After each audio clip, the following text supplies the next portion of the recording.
Le thème du jour est la responsabilité des parents du fait de leurs enfants.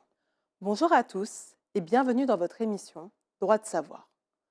Aujourd'hui, nous allons parler de la responsabilité des parents du fait de leurs enfants ou encore de la responsabilité du fait d'autrui.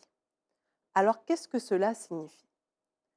Quand vous êtes parent et que vous avez des enfants qui sont mineurs, c'est-à-dire âgés de moins de 18 ans, ou qui ne sont pas émancipés, eh bien, vous êtes responsable, en tout cas civilement, des fautes qu'ils pourraient commettre.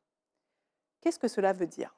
Cela veut dire que si vous avez un enfant, par exemple, qui blesse un autre enfant de manière involontaire, eh bien, vous avez la possibilité évidemment de prendre une assurance pour pouvoir réparer, que cette assurance prenne en charge les dommages que votre enfant aurait causés. Mais si vous n'en avez pas, eh bien, ça veut dire que ce sera vous qui serez responsable et ce sera à vous d'indemniser cet autre enfant.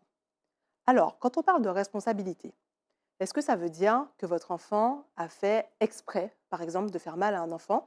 Ou bien est-ce que le fait d'avoir juste commis le geste est suffisant? Eh bien, en fait, on ne va pas chercher à comprendre si le geste était volontaire ou pas. Il faut qu'il y ait, pour pouvoir retenir votre responsabilité, qu'il y ait un lien causal entre ce qu'a fait votre enfant et le dommage subi par cet autre enfant. Donc, dans ces conditions, eh bien, votre responsabilité pourra être engagée, comme je l'ai déjà indiqué à plusieurs reprises, dès que quelque chose de ce type va se produire. Alors, la question qu'on va se poser, c'est est-ce que les deux parents vont être responsables ou bien est-ce que ce sera un seul parent? Alors, autrefois, le parent responsable, on considérait que c'était celui chez qui l'enfant avait sa résidence habituelle. Les choses ont aujourd'hui changé. Aujourd'hui, les parents responsables sont ceux qui auront l'autorité parentale. Ça veut dire que si vous avez un parent qui a l'autorité parentale, on va dire par exemple la maman, eh bien, ce sera elle qui va devoir régler les dommages et intérêts à l'autre enfant. Si les deux parents ont l'autorité parentale, mais que l'enfant habite par exemple uniquement chez sa mère, alors autrefois on aurait pu dire il habite chez sa mère, donc c'est elle qui va être responsable, mais aujourd'hui c'est différent, puisque le père, même s'il aura juste un droit de visite et d'hébergement, sera également tenu d'indemniser l'autre enfant. Alors, cette responsabilité, jusqu'où va-t-elle? Est-ce que ça veut dire que quel que soit ce que l'enfant va faire, les parents devront être tenus pour responsables ou non? Alors, un exemple terrible, je vais dans les extrêmes. Si votre enfant tue quelqu'un, est-ce que c'est vous qui devrez aller en prison à sa place? La réponse est non, heureusement pour les parents, puisque finalement, on va vraiment distinguer le volet pénal du volet civil.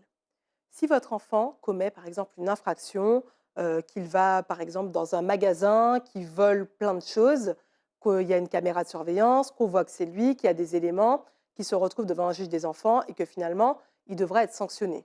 Alors oui, en tant que parent, vous allez être convoqué puisque vous êtes le représentant légal et on va vous dire, vous avertir à chaque étape de la procédure pour vous expliquer, voilà, vous devez être au courant de la situation de votre enfant, des faits qui lui sont reprochés. Vous devez également être présent lorsqu'il va être entendu pour pouvoir s'expliquer sur les faits et vous serez convoqué à chaque étape.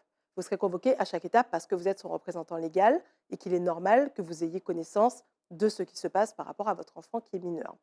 Donc au tribunal, on va également vous entendre pour savoir un peu ce qui se passe, comment on a pu en arriver à de telles extrémités, si vous avez par exemple un enfant de 13 ans qui commet infraction sur infraction.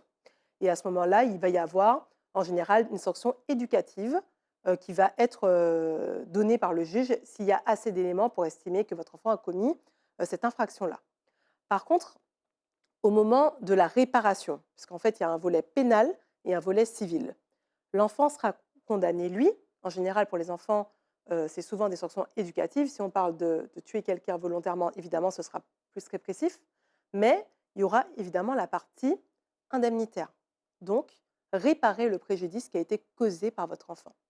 Et ce préjudice qui a été causé, cette réparation indemnitaire, ce ne sera pas à votre enfant de payer, parce que votre enfant n'a pas d'argent, ce sera vous.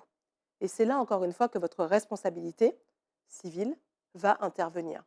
Puisque finalement, dans ce cas également, ce sera les deux parents qui ont l'autorité parentale, qui vont être condamnés en qualité de civilement responsables à indemniser la partie civile du préjudice qui a été causé par l'enfant.